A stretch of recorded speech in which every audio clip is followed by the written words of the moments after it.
The bustling hospital hallway was alive with the sound of beeping monitors and hurried footsteps. Dr. Emily Carter, a young and ambitious doctor, rushed to the operating room, her white coat fluttering behind her. She had just been assigned to assist Dr. Richard Grayson, the hospital's star surgeon, known for his skill and his arrogance. As Emily entered the OR, Dr. Grayson was already scrubbing in, his sharp tone cutting through the air. "Ah, the newbie. Try not to slow me down today, Carter. This isn't med school anymore." Emily clenched her jaw but remained silent, focusing on the patient, a middle-aged man with a ruptured aortic aneurysm. The surgery began, and Grayson's confidence was on full display. He barked orders at the nurses, dismissing Emily's suggestions with a scoff. "Stick to sutures, Carter. Leave the real work to me," he said, his voice dripping with condescension. But as the surgery progressed, Emily noticed something alarming, a small tear in the aorta that Grayson had missed. She hesitated, unsure whether to speak up. Before she could, Grayson closed the incision, confident in his work. The patient was wheeled out, but Emily couldn't shake the feeling that something was wrong. The patient's decline. The stakes rise as the patient's condition worsens. Hours later, alarms blared in the ICU. The patient's blood pressure was plummeting, and his vitals were crashing. Emily, who had been checking on him regularly, immediately recognized the signs of internal bleeding. She rushed to Grayson's office, where he was casually sipping coffee and reviewing case files. "Dr. Grayson, the patient from earlier, is crashing. I think it's internal bleeding. We need to take him back to the OR now." Grayson leaned back in his chair, unfazed. "Relax, Carter. You're overreacting.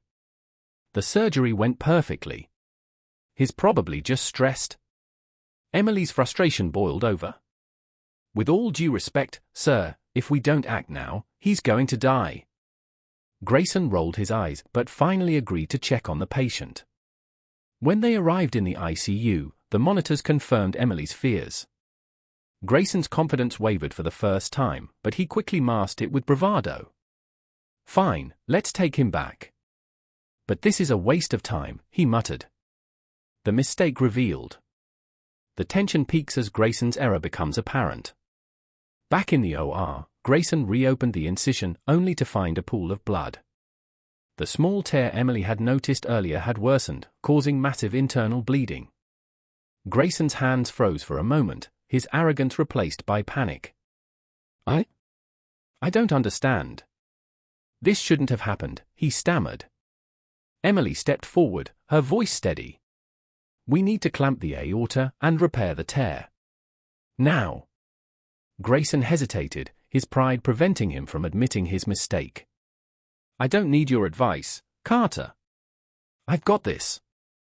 But as he fumbled with the instruments, the patient's condition deteriorated further.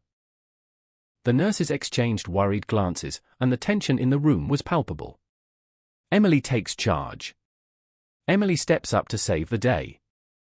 Seeing that Grayson was paralyzed by his own ego, Emily made a bold decision. "Step aside, Dr. Grayson. I'll take it from here." Grayson stared at her in disbelief but didn't argue as she took his place. With precision and calm, Emily clamped the aorta, repaired the tear, and stabilized the patient. The OR team watched in awe as she worked, her confidence and skill undeniable. When the monitors finally showed stable vitals, the room erupted in relieved murmurs. Grayson stood in the corner, his face a mix of shock and humiliation. The aftermath.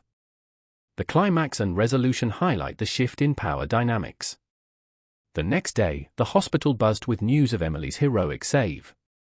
Grayson, however, was nowhere to be found.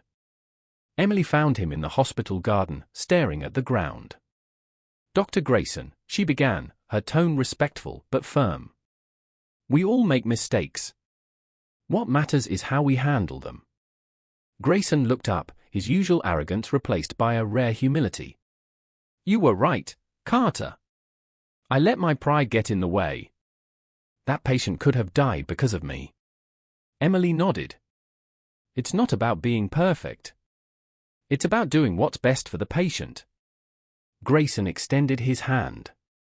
"Thank you, Anne." "I'm sorry." Emily shook his hand, a small smile on her face. As they walked back into the hospital together, the dynamic between them had shifted.